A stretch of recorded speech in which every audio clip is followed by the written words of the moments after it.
Iya, kaum Rastafarian ini juga kadang-kadang disimbolisasikan dengan orang-orang yang menggunakan ganja.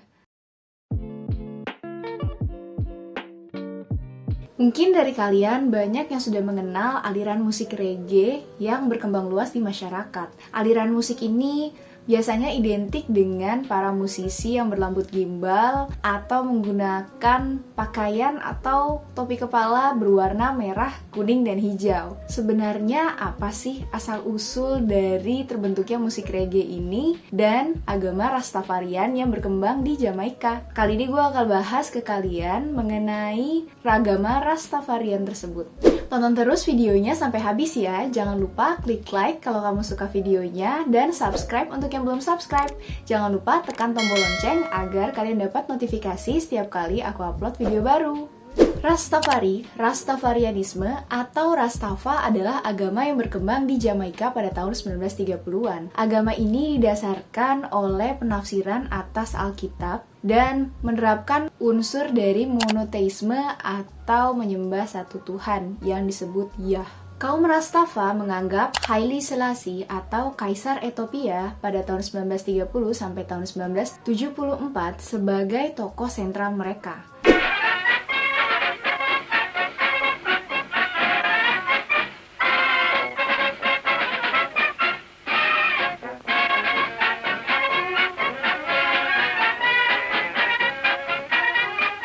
On his arrival, he was escorted to the saluting dais for the playing of the national anthems of Ethiopia and Jamaica. Sebagai tokoh sentral, banyak juga penafsiran-penafsiran dari kaum Rastafarian ini terhadap si Haile.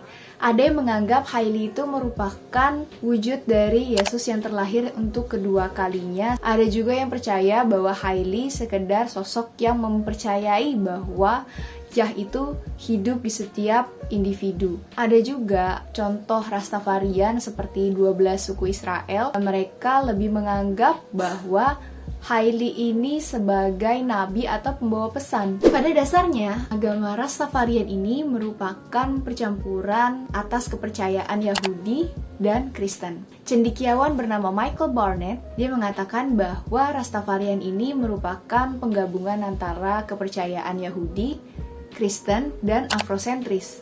Sehingga banyak sebenarnya anggota Rastafarian yang mengaku bahwa diri mereka itu Kristen dan mengimani Alkitab.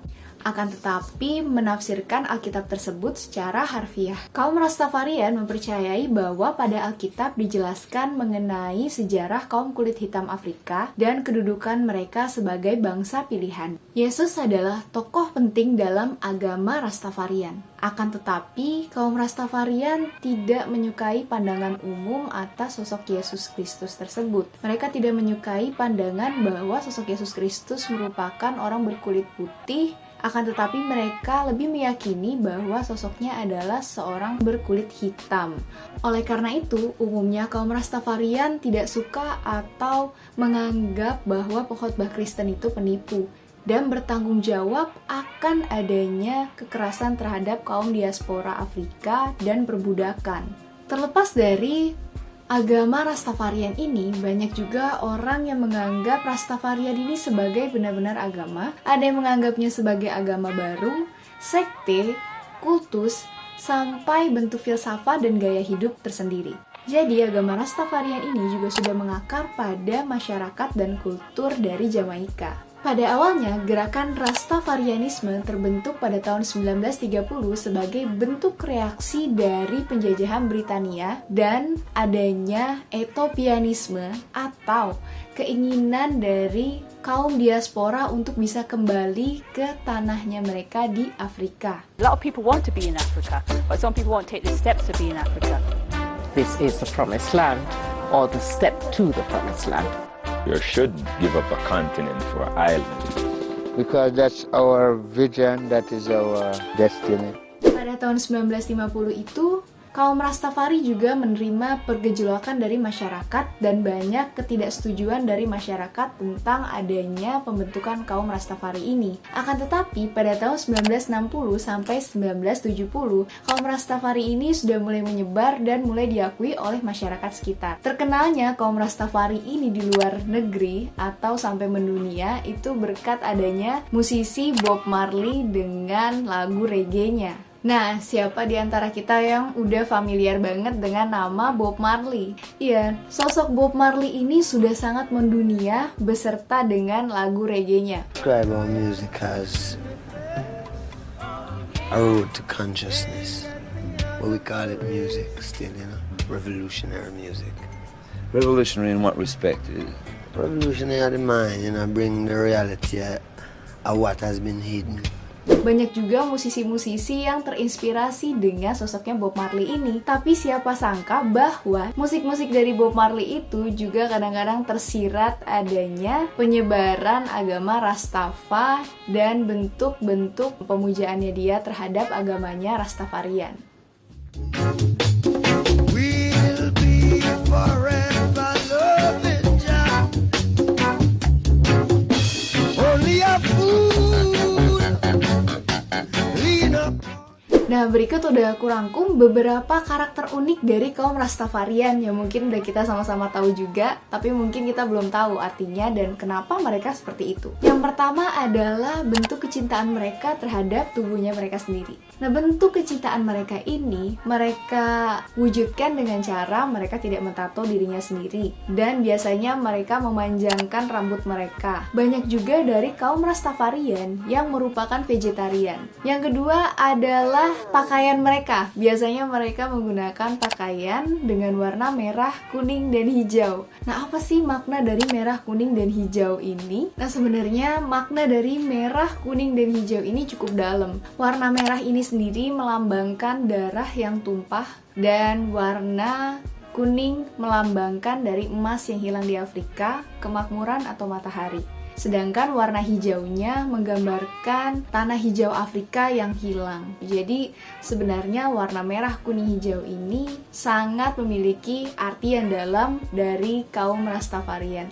Nah, yang ketiga merupakan hal yang paling kontroversial, yaitu mengenai pemakaian marijuana atau ganja pada kaum Rastafarian. Iya, mereka ini juga kadang suka disimbolkan dengan orang-orang yang suka menggunakan marijuana. Nah, bentuk penggunaan marijuana ini sendiri fungsinya adalah sebagai pencapaian mereka untuk kebijaksanaan atau bentuk ritual-ritual mereka. Tapi dengan catatan, tidak semua kaum Rastafarian menggunakan marijuana atau ganja dalam ritual atau kondisi-kondisi tersebut. Nah, ada beberapa tokoh-tokoh yang mungkin kalian juga sudah tahu dan tadi udah aku sebutkan juga yang menganut aliran Rastafarian ini.